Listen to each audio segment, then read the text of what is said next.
All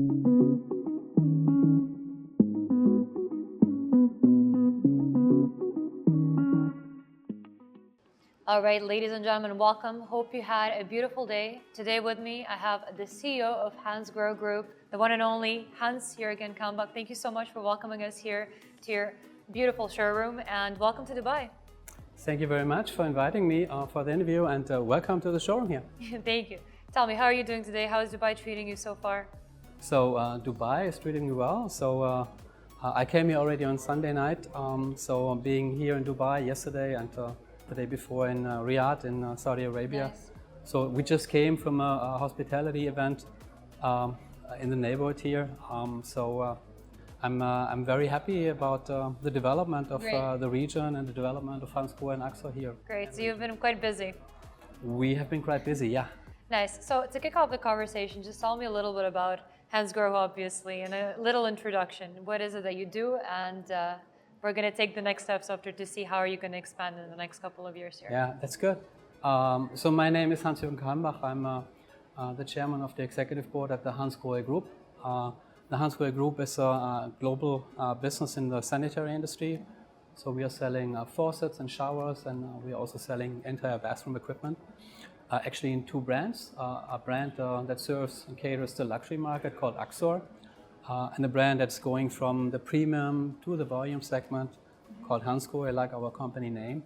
And we are a very global business. So for us, the home market is Germany. We're coming from the Black Forest in Germany, where the company was founded 123 years ago. And we globalized the business, selling to more than 150 countries and serving the markets in more than 50 business units to be as close as possible to our partners. That's an amazing expansion. Now tell me, obviously it's quite a competitive market. How do you position the company in all of this? For us, Middle East is a very important region. So the Middle East region is projected to grow in the next couple of years. We see on the one hand rising population in many countries, thinking about Saudi Arabia in particular. But we also see much more tourism coming in that drives real estate development. So therefore, our partners are also looking for more and more luxurious and premium development. So therefore, we see a lot of growth in the region. Middle East for us as a global business, as I said, we serve more than 150 single markets. We have 50 business units. So for us in the region, we have a subsidiary here in Dubai, and we have a regional office in Riyadh for Saudi Arabia. And as we want to grow with this very attractive environment here, we invested further in our team, in our organization, both in the sales, in the marketing, and also in the technical area. We expand our footprint in point of sales, training centers, our distribution partners, in order to really grow in the region and lift the potential we have. The two brands, Hansgrohe and Hansgrohe, have a variety of product ranges which we serve to the market. As I mentioned, in the luxury segment as well as in the premium and volume segment, in order to lift all the opportunities we have. Because the projects are, on the one hand, becoming also more premium, because the customers are more and more asking for individual and personalized products. But at the same time, there are also a lot of projects in the residential markets that require products that are in a price range that are premium but also affordable. And would you say adaptability, I guess, is the most important factor then as a company? I mean, if you're serving the world, you need to adhere to all the local standards. On the one hand, businesses are different, markets are different, channels are different, regulations are different. So therefore, if you play globally, you need to align yourself to the market standards and have the people, as I mentioned, on the ground close with the customer to be as good service as possible. Is there a specific way that your global strategies are going to align with your regional strategies, particularly here in the Middle East? Are there any key differences that you've spotted maybe that you'll have to kind of adapt to? Yeah. What are your thoughts on this? I mean, when you think about the global market, as I mentioned, our strategy is to be as close to our partners as possible. So therefore we have a sales organization in all key markets. And with the luxury position of Hansgrohe and the Hansgrohe position, we try to distribute in all relevant channels for the market. So when you think about mature markets, think about Germany and think about European markets, where Hansgrohe is distributed in all relevant customers, outlets, and channels. So therefore, we have a really broad distribution because we need to be where the consumer is looking for us. So therefore, we serve trade, we are in project business, we are in home centers and DIY, and we're also online. In these markets, we serve the new housing market, but more so the refurbishment and remodeling market, because there is not so much new construction like here in Dubai or in the Middle East. When you think about countries with higher dynamic or developing countries, like this area here, where there is a lot of new construction, the focus is rather on project business and trade business, because home centers, online business is not evolved. So therefore, we align our strategies, develop based on the maturity rate on the market and the needs of the market. And so here for the region Middle East, the focus is clearly on project and on trade or retail business, selling through showrooms like this here, both to end consumers as well as to projects. And here in the region, our focus is predominantly on architects and designers, as well as investors for the projects. So therefore, we go on events like mentioned this morning, the hospitality show, where we meet architects and designers and investors to really show our products. Right. All of these macro trends that we're facing in the moment, urbanization, sustainability, and sustainability is a key word here in the region. Yep. So I wanted to ask you if you can share kind of the most innovative products that you guys are having at the moment. How are you really incorporating sustainability into everything? And seeing where your innovation leads you, basically. Yeah. So when we think about trends, of course, in our innovation team, we look at a lot of trends that are influencing our business and the construction market. And actually, we are focusing in our innovation on 3 trends. One we call sustainable living, the other we call new housing, and the third one is about health and beauty. There are many more other trends out there, but we said from a company for innovation, we focus on these 3 trends. When you think about new housing, that's mainly driven with urbanization questions. We see that in a lot of areas of the world, urbanization is continuing. So with the pandemic, we all thought, well, urbanization is slowing down, but it's not just in Dubai, it's continuing everywhere. So therefore, we think constantly about how we serve the markets that work on urbanization even better, because you see more and more prefabricated homes, prefabricated bathrooms. So therefore, working with partners that do the prefab is one thing. Developing products that serve better in a modular system, how things can be easier, faster installed, is a topic. We sell luxury goods, but bathrooms with a 30 square meter space is not that common anymore in urban markets. So therefore, we develop high-end bathroom solutions in a compact setting. So to also have a high-end bathroom in a smaller floor space. Right. So that's one of the topics. Sustainability. I need to really explain a bit longer what sustainability means for us. It's not just having product that use less amount of water. So that's one part of it. But sustainability for Hansgrohe is something we drive for many decades. It's actually driven originally from the family that founded the company 123 years ago, and the younger son of the founder, Klaus Grohe, he was leading our business for more than 40 years. So he's now 86 years old. So he had a few visions. One was innovation and design and focus on quality. So that's what made Hansgrohe really a differentiated brand than others in the industry. But one major topic for him was also sustainability. Already in the 80s, even back then, even in the 80s, he was speaking about, well, climate change is happening, we need to take action. So therefore, when we talk about sustainability, and when you visit us, hopefully one day in the Black Forest, you see we live in a very natural environment. I can imagine. So therefore, we have a lot of rivers next to our company. So for us, we say, and that's the purpose of the company, we live water. Water is our life and water is our passion. So every day, our teams in innovation think about how to use this precious element the most responsible way. Right. And that's why I'm saying sustainability is not just for us a marketing claim, it's really something that's inner belief. We as a company, of course, need to fulfill our customers' needs, but also we need to think about how we serve the planet and how we serve our shareholders, of course. And it's important to have governmental support, I think, in all of these situations, right? Absolutely. That's why when we think about our inner DNA, actually for sustainability, we say we want to be as good as possible in balance with the planet. Actually with three things. One is we focus our efforts in reducing the amount of water our products consume. Because the less water you consume, the less energy you also consume, because not everyone is showering with cold water, because you also need to heat the water. The second thing is we as a company, we also create a carbon footprint with our manufacturing, our logistic, our distribution. And of course, we also drive our emissions down. We are following the Paris Protocol. We want to reduce every year by a certain amount our carbon footprint. And when you think about the three scopes, in scope 1 and 2, we are meanwhile neutral, and scope 3, we are reducing year over year to really also be committed to what we are saying we want to do.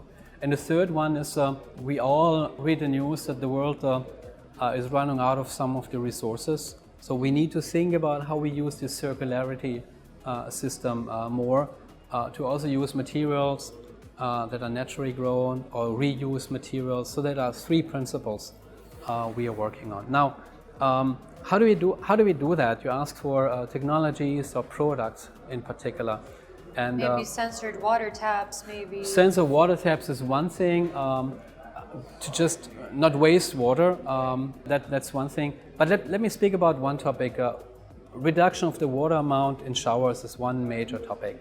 And so therefore, we develop sprays for showers that reduce the amount of water. Okay. For example, we develop sprays that mix water and air more to create bigger droplets that saves water. Or we create sprays that are so thin, kind of entrenching the entire body.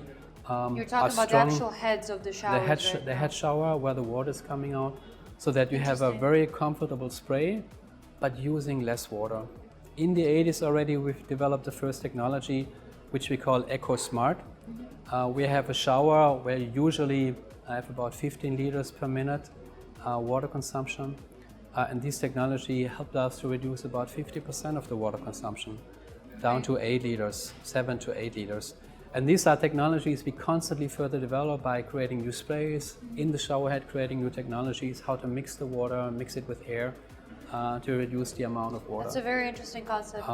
And as I mentioned, when you reduce the amount of water in the shower, because the shower in the household is the highest consumer of water. So in the overall water consumption in the world, 10% more or less are from housing. More than dishwashers and washing machines? Much more. Really? So in average, that's a European assessment. Every person in the household has about 135 liters per day water consumption, and more than half is just from the shower. Some shower 10 minutes, some shower 5 minutes. Save water, people. This is not okay. Save Absolutely. water. Well, you know, the world has many challenges. Indeed. It's not just the carbon emission.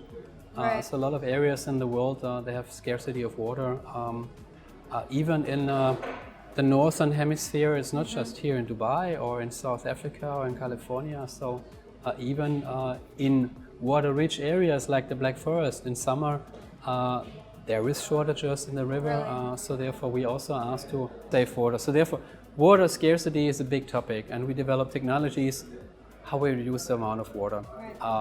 The second topic that's and you ask for technologies. I was speaking about technologies like a powder rain, that's a shower spray, or a rain air, that's a shower spray, or EcoSmart, that's technologies. These technologies are integrated in showers like our Rainfinity shower collection or like our Pulsify shower collection that have all of these technologies that the standard product is already a very efficient product. And they basically cover more parts of the body, Correct. right? Correct. When so they therefore, spray.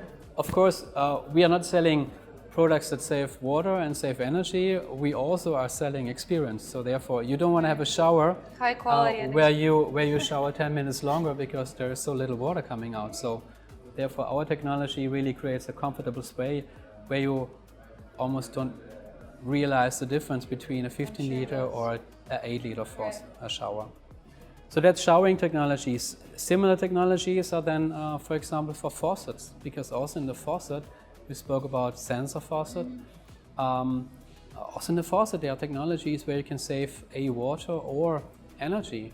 So when you think about a single-handle faucet, when you open the faucet, you usually open the faucet in a warm water position. And for washing your hands, Especially in Europe. and especially in Europe, when you wash Here it comes out boiling no matter what. It anyway comes warm out. Yeah. But in Europe, you open it and it's warm water coming out. Just for washing your hands, you don't need warm water for washing your hands. So we developed a technology we call Cool Start. It's not only saving water, but mostly it's saving energy. So these are solutions in particular for hotels that look for green standard products. So this is very important. Great. And yeah, these are just a few things. Of course, we work on solutions like recycled material products, like our Planet Edition for the showers, where we use some of the scrap we are having in our own production, kind of recycle the material and redevelop it for showers. Also during production, you pay a lot of attention Correct. to. That's great Correct. to hear. Yeah. And all of these products that you named, they arrive to Dubai, right? You could sell Correct. them here in the So, showrooms. I mean, here Are in the people accepting showroom, it? you can experience our Infinity collection. That's our premium shower collection. Okay. You can see our Pulsify collection for showering. You can see Finoris, Vivenis, faucet collections, which use the Cool Start solution. All right, So our Here customer it's needed. can experience all of that here in the region and here in the showroom. There's another thing that's extremely popular here, which is the filters for the showers due to the water. So that's another, I think, topic that if you guys can focus on, that would be great. Yeah, water quality. it already. Water quality is very different Exactly. in every And in parts of the world. Yeah, in Europe, our water quality is tremendously good, so we can drink from the faucet, Really? from the tap. Of course, we have also filter solutions for the kitchen faucet, for example. In Europe, we drink a lot of sparkling water, so you can carbonize Nice. your water. So that are kind of kitchen solutions we are also offering. Filters are quite popular here, I would say. Now tell me, do you think that all of these trends we're going to see in the near future, where do you think our bathrooms and our kitchens, how will they look like, let's say in the next decade? I think what we see today, and it probably further expands in the future, we see a trend to more individualization in the bathroom and in the kitchen. Okay. So our consumers and project partners, they want to have more personalization in their bathrooms. They're becoming more spoiled. Yes. Customize things, personalize things. Yeah, we like to spoil our partners and our great. customers.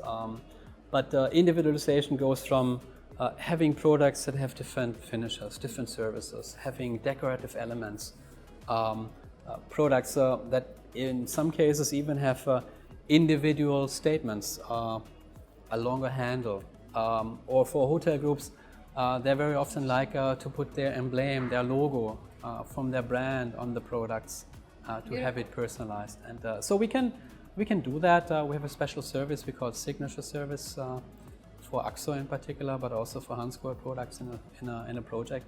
So we can do that. We see that this is happening more and more. So therefore, when you think about finishes, 10 years ago, I'm 29 years with the company. 10 years ago, we almost only sold everything in chrome.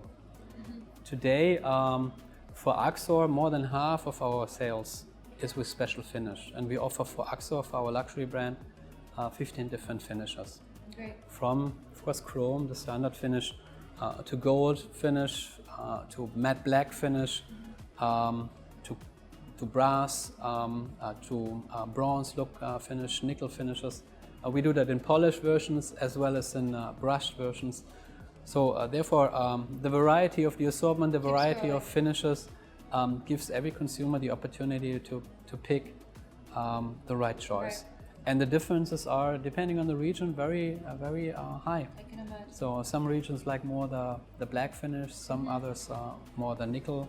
Americans Here, very popular is the bronze finish and the gold. So therefore, finishes are a big topic. But aside from the finishing, the big trend is really having sustainable solutions. Thinking about material that can be reduced. We use more decor elements to not only use brass in the faucet, but also like with Axo, we call that the solution Axo My Edition, where you can change the look of the faucet either with mirror glass, or with marble, or with wood, or with leather, so that the customer can really customize the product like they want it. Right. And then the other things are really the sustainability topics, addressing the scarce of resources, in particular with water.